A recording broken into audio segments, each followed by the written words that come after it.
daughter puts a lot of hours and time into this sanctuary. I think I see so much passion and vision in her with this sanctuary.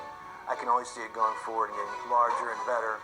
She's very focused and dedicated to what she does. We always adopted dogs. I always loved dogs. I remember Joe saying when we had 4 that it wasn't natural to have 4 dogs. And then we added number 5, and then we added number 6.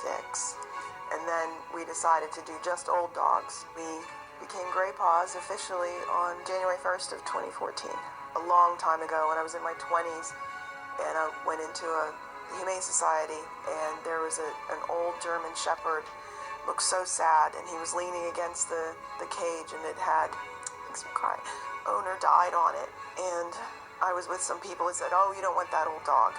You know, you need to get a young dog. And it always haunted me.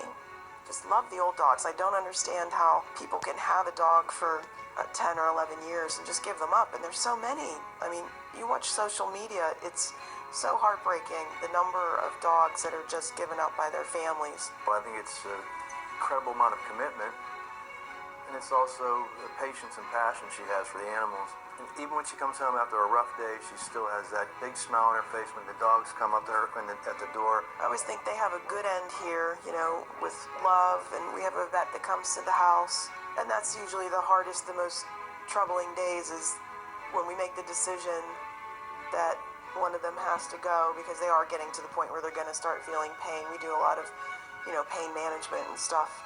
And then a sense of relief when we know they're at peace and we'll see them again someday, probably, hopefully.